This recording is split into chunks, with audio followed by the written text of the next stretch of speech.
اهلا بيكم في رابع حلقه من سلسله تاجر. وفي الحلقه دي او في الفيديو ده هنشرح اكتر عن تيك توك وسناب شات. وهنشرح ايه بالظبط؟ هنشرح البيزنس مانجر بتاع تيك توك، وازاي تعمل اعلان على تيك توك ويبقى اعلان ناجح، وازاي تعمل اعلان في نفس الوقت على سناب شات. وليه تيك توك وسناب شات بالذات؟ لان السوق السعودي عندك حوالي 15 مليون مستخدم على تيك توك في السعوديه، واكتر من 18 مليون مستخدم على سناب شات. فالاثنين ابلكيشنز دول هو اهم بكتير جدا من فيسبوك وانستجرام للسعوديه او للخليج بالذات. فالفيديو بتاع النهارده هو عن تيك توك وعن سناب شات وازاي نعمل عليهم اعلانات في البيزنس مانجر بتاعهم. ويلا بينا. قبل اي حاجه وقبل ما تبدا انك تعمل اعلاناتك لازم تكون مخلص طبعا كل الاجزاء اللي فاتت اللي هي ليها علاقه بالدروب شيبنج عن طريق تاجر، اللي هو تكون مختار المنتج بتاعك، تكون مختار الويب سايت بتاعك وعملته سواء على ايزي اوردر او على يوكان او على شهبندر او ايا كان المنصه اللي هم بيتعاملوا معاها. لكن لو انت ما عندكش الويب سايت برضو في امكانيه انك تعمل اعلانات على تيك توك اسمها ليد جنريشن. انا شخصيا ما انصحش بيها قوي. انا احب جدا لما حد يشوف اعلان معين يخش يلاقي ان في ويب سايت فيه منتجات، السعر باين، الصور باينه، الكلام باين وواضح، بتدي احساس الى حد كبير قوي ان انت فعلا بيزنس واضح وصريح وبتبيع منتجات موجوده فعلا للناس. مش معنى كده ان الليد جنريشن او طريقه اعلانات اسمها ليد جنريشن ما بتشتغلش، بتشتغل طبعا، بس ده من وجهه نظري الشخصيه. فلو اول حاجه بتبدا تعملها، هسيب لكم برده اللينك في الديسكربشن تحت على التيك توك بزنس مانجر. فاول حاجه بتعملها بتعمل اكونت عليه. انا عامل اكونت اوريدي، فهو موضوع سهل جدا. هتبدا تعمل اكونت باليوزر نيم بتاعك وتبدا تعمل اكونت طبيعي جدا بجوجل. بعد ما بتعمل الاكونت بتاعك عندك حاجه من اتنين، يا اما تعمل بيج لنفسك فعلا على تيك توك، ودي انا افضلها مليون في الميه، لان طالما انت عندك بيج فبتنزل عليها فيديوهات الاعلانات بتاعتك، تبدا تعمل اعلانات من الصفحه بتاعتك. او لو انت ما عندكش صفحه اصلا ما فيهاش مشكله، بس انا بفضل دايما الحته اللي هي اسمها سبارك ادز. سبارك ادز دي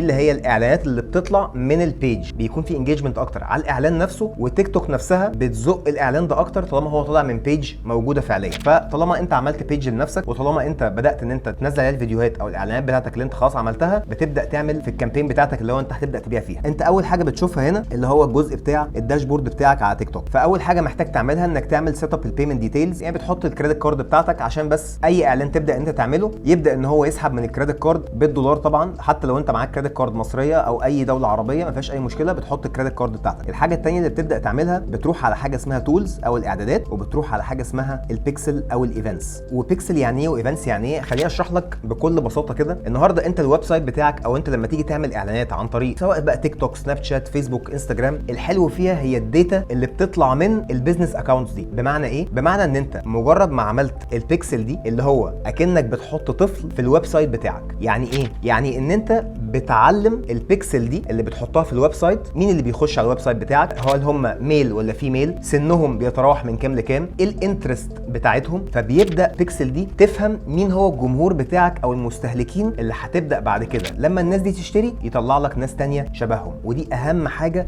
في كل البلاتفورمز. فالبيكسل دي موجوده في فيسبوك، موجوده في تيك توك، في سناب شات، في كل البلاتفورمز اللي بتعمل عليها اعلانات. فاول حاجه تتعمل هي ان احنا نعمل بيكسل مع بعض. انا هنا عامل بيكسل بس خلينا نعمل واحده جديده. تيجي على الشمال هنا تعمل بلس كونكت داتا سورس. بتعمل ايه؟ بتقول له كونكت البيكسل دي بالويب لان انا عندي ويب سايت، وبتقول له نكست. وبعد كده هو بيطلب منك هنا الويب سايت بتاعك. طبعا لو انت عندك الويب سايت بتحطه، لو ما عندكش ما فيهاش مشكله، ممكن تعمل سكيب. وبعد كده بيقول لك يا اما بارتنر انتجريشنز يا اما مانيوال سيت اب. بتقول له تعمل مانيوال سيت اب وتعمل نكست. طبعا بارتنر انتجريشن يعني لو انت عامل حاجه مع شوبيفاي، مع وو كوميرس، وايا كان ايه هو البارتنر اللي موجود. بس طالما انت موجود حاليا مع تاجر، وتاجر عنده قابليه ان هو يبقى بارتنر فعلا مع تيك توك وسناب شات، فاعمله مانيوال. وهقول لك ازاي بنربط البيكسل بتاجر في بقيه الفيديو. بنعمل نكست. بيبقى عندك 3 اختيارات: ايفنتس اي بي اي، تيك توك بيكسل، تيك توك بيكسل زائد ايفنتس اي بي اي. فبتاخد الريكومندد وتقول له نكست. طبعا اي حاجه من الحاجات دي لو هي اتغيرت في الاخر هو البيكسل واضحه، انت عايز في الاخر تيك توك بيكسل. وبعد كده بتقول له نكست. بيقول لك ايه هو البيكسل نيم، فهنقول له مثلا تيست، او بتقول له فعلا اسم اللي انت فعلا محتاجه بتاع الويب سايت بتاعك، بس عشان الفيديو هنقول له تيست.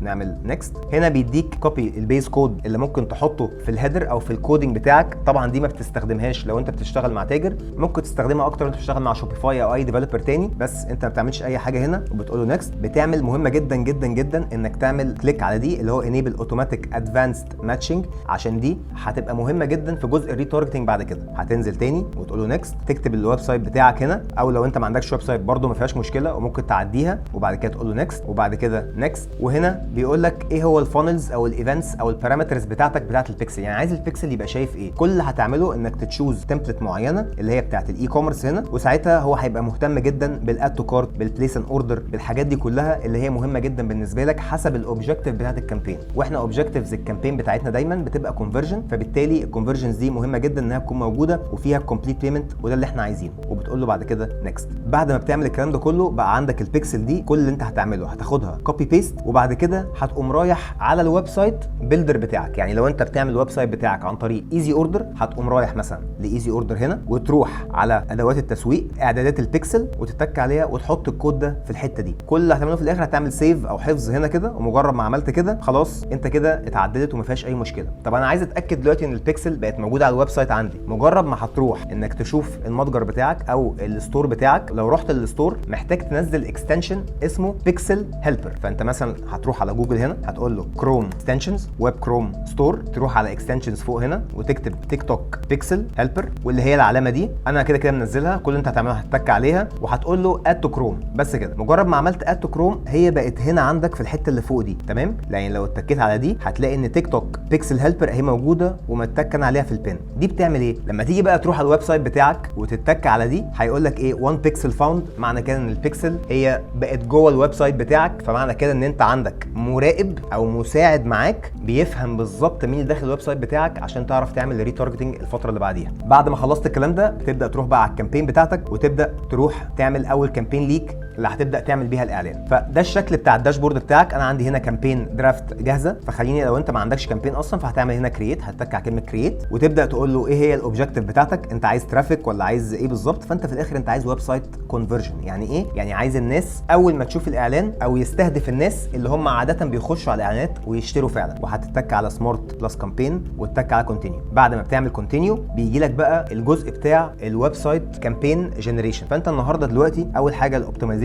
جول، الجول بتاعك هو الكونفرجن، يعني انت عايز الناس تشتري من على الويب سايت بتاعك. تاني حاجه الداتا كونكشن هو هومز كومفورت، فهو حاليا دلوقتي بتختار البيكسل بتاعتك من هنا وهي احنا مختارينها فعلا. اوبتمايزيشن ايفنت لو اتكيت عليها هتلاقي اد تو كارت، فيو كونتنت. ممكن ما تلاقيش في الاول الحته بتاعه البيرتشيس ان حد يشتري عشان ما فيش حد اشترى من عندك فعلا لسه، لكن دي ممكن تتحل انك لما تخش على تاجر على الويب سايت بتاعك وتعمل كذا اوردر تكتب عليه تيست، تيك توك هيفهم البيكسل ان في ناس كتير اشترت من عندك، فهيبقى هيظهر عندك كلمه بيرتشيس ممكن تختارها. بعد ما تخلص دي هتروح للاودينس، هتختار طبعا السعوديه لان احنا دلوقتي بنشتغل مع تاجر فعايزين نستهدف السوق السعودي، ودي هي اهم حاجه بالنسبه لنا دلوقتي. وكده الاعلانات كلها هتروح للسعوديه. طبعا في جزء اللانجوجز انت ممكن تكتب هنا عربي وانجليزي. طبعا في ناس بتفضل عربي بس وده احيانا بيبقى شغال بقى براحتك خالص. هنا لو انت اتكيت على دي، ده هنا كلمه اكسكلود اودينس، دي مش هتستخدمها في الاول، هتستخدمها بعد فتره لما يكون جالك فعلا بيع. يعني بمعنى ايه؟ فلنفترض ان انت عندك عملت اعلان شافه 100000 واحد، ومن 100000 واحد دول في 5000 واحد اشتروا. من ال 95000 دول كام واحد شاف الاعلان لغايه 70%؟ فهتقوم واخد تعمل كاستم اودينس وتقول الناس اللي هي عدت 50% من الاعلان، واكسكلود الناس اللي اشترت عشان ما يطلع لهمش الاعلان تاني وتدفع على الفاضي. فبتبدا تحطها هنا، بس طبعا ده مش في الاول، ده في جزء ادفانس شويه. لما تيجي بقى جزء البليسمنت، بليسمنت يعني ايه؟ يعني هو بيقول لك الاعلان بتاعك هيظهر فين. تيك توك عندها منصه ثانيه اسمها بانجل، انا عمري الصراحه ما سمعت عنها، بس هي موجوده في البيزنس مانجر، مش محتاجها. فطالما هي معمول لها بالطريقه دي ما تتكش عليها وسيبها زي ما هي. هنا الحته دي يوزر كومنت، الاو فيديو داونلود، الاو فيديو شيرنج. بفضل الى حد ما ان انت تكون ماسح الحاجات دي عشان ما حدش يشير الفيديو بتاعك او يعمل له داونلود، بس انا عاده بسيبها، ما عنديش اي مشكله في حاجه زي كده، او بسيب حتى الكومنتس ما عنديش مشكله فيه. بعد كده بتقول له البادجت. تيك توك عشان البادجت بتاعته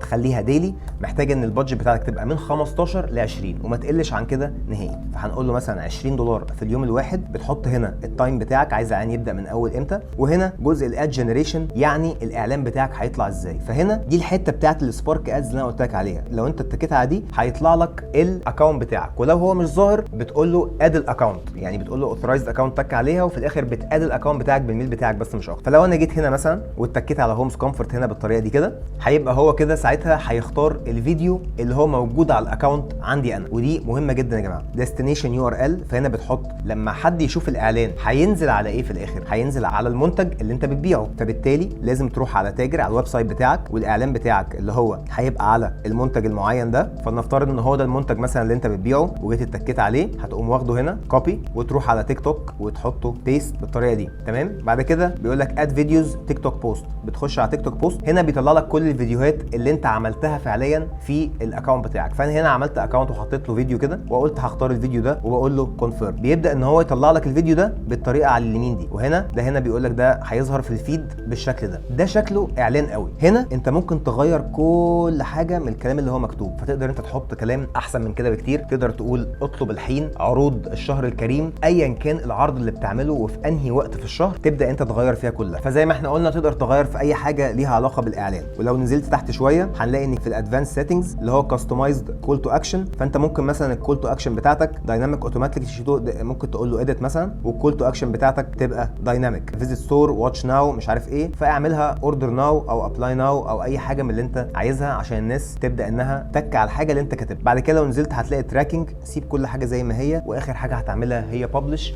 ودي طريقه ان انت تعمل اعلان على تيك توك. طبعا اهم حاجه في كل ده هو اعلانك عامل ازاي وسط منصه للانترتينمنت. فكل ما اعلانك كان يشدك كل ما الاعلان هيبقى كويس جدا ويحمس ناس انها تتك عليه. وده مش هيحصل غير لو انت اتفرجت فعلا على اعلانات كتير جدا جدا جدا باللهجه السعودي وتشوفهم ازاي بيعملوا اعلانات، وتبدا تخش على كل اكونت من دول عشان تفهم هو بيشتغل ازاي. ده كده طريقه اعلان تيك توك. تعال بقى نروح على سناب شات وهتلاقيوها بنفس الطريقه بالظبط. يعني لو رحنا على سناب شات برضه هتعمل نفس اللي انت عملته ده، هتخش على اللينك اللي انا سايبه لك تحت برضه في الديسكربشن بتاع سناب شات بزنس، وهتبدا ان انت تخش وتعمل اعلاناتك على سناب شات. اول برضه حاجه هتعملها هو جزء البيكسل. فلو اتكيت على هنا على الحته اللي فوق على الشمال دي هتلاقي تحت اسيتس كلمه بيكسلز، فتتك عليها وبنفس الطريقه وهتعمل البيكسل بتاعه سناب شات، وهي بنفس الطريقه ما فيهاش اي اختلاف. هنا انا عملت بيكسل ليا، فكل اللي انت بتعمله انت بتكرييت بيكسل. هنا بتقول له برضه النيم بتاع البيكسل، مثلا هنسميها تيست ونقول له كرييت، وبيقول لك ايه هو الاد اكونت اللي انت عايز تعمل عليه تيست، فبتقول له هو ده. طبعا انت بتكون حاطط الاد اكونت بتاعك، لو انت ما عندكش بتاده عادي جدا، وبيقول لك يا سكسسفل خلاص موجوده. وبعد كده ده